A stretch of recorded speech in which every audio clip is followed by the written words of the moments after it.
Erik, was that a frustrating night for you overall? Of course, we are really disappointed. As you see, so the game, I think we started well. I think we played the whole game. In the first half we played well, and we created good opportunities. We hit twice the post. We had many more opportunities, and then one mistake. It was a turnaround in the game, and then you're following facts. In the second half, we couldn't bounce back. Christian, this season when we've had a setback, we've always tended to bounce back, but not today. What was the difference you feel today?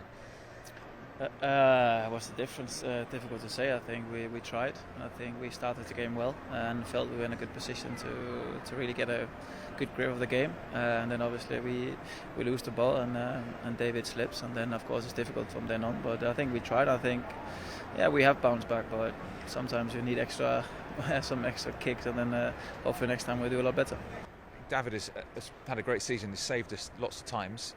Pretty unfortunate for him, I guess, tonight. Yeah, we can't ignore it. It's the truth, but that is also part of football, that mistakes are coming up, and in 2 days we make 2 individual mistakes, and that happened this season, but now twice after each other, and not in a good moment, but we have still everything in our hands, and we have to make sure that we get reloaded, reset, get the energy, get the focus back. And we have to go. We have everything in our hands. 4 games to go, 3 home games. So I'm sure the belief will be there, and the team will bounce back, and the team will take it. Is it a case of not being quite clinical enough? Because particularly in the first half, there were some good situations for us. Yeah, no, I think it's been a theme. A lot of the games we lost and a lot of games we played this season, I think we have had a lot of chances to finish the games early, which unluckily we haven't done, and they see that today. And teams in the Premier League are tough and not good enough to punish us if we don't take them. Obviously, David has saved us time and time again. He's had a great season, but unfortunately, that mistake today has cost us. But that didn't take away from what he's done in this campaign, does it?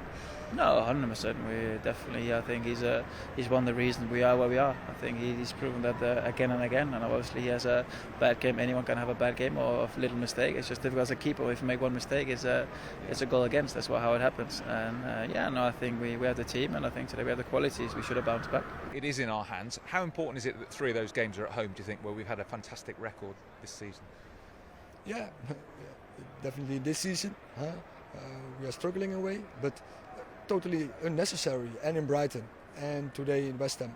I think you have to take more than what we did. When you see both games, it was so unnecessary. I think normally you get away with minimum 2 points, and with a bit luck you get 4. But therefore you have to score, and that is what we didn't do in 2 games.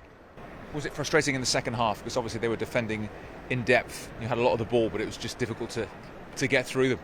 Yeah, no, they felt confident, and obviously every time they kicked the ball long, they ended up with their feet, even if there was a no-look pass, and of course that made it difficult for us to break through. And like you said, I think that of course when the game goes on, it's difficult to get more chances than the ones we had already in the first half, and we make it difficult for ourselves.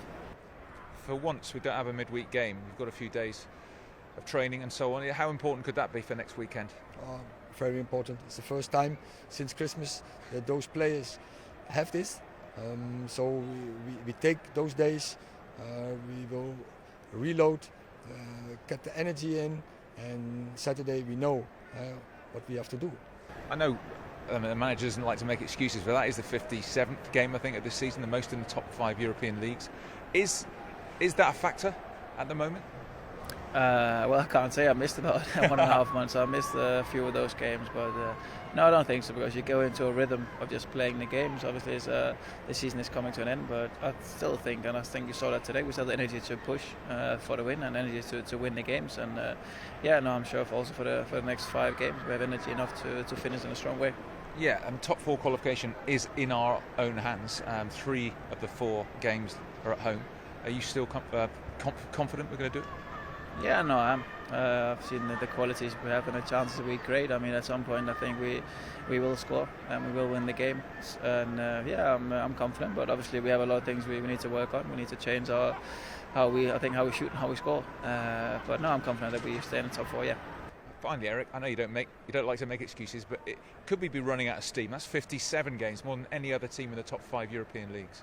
As you say, I don't like excuses and don't feel sorry for ourselves. We like to play football and we are so close, so make sure you have the energy. There's a responsibility what you have to take for yourself, for the team and especially for the club. Thanks for speaking to us. You're welcome. We might actually have time to train this week with no midweek game. Could that be useful going into the game next week at Old Trafford? Yeah, 100%. There's definitely going to be a few meetings of this game and probably also the Brighton game to go through and really prepare us for the next home game. So no, it'll be weird with no game in midweek, but yeah, I think people will be all right for the weekend.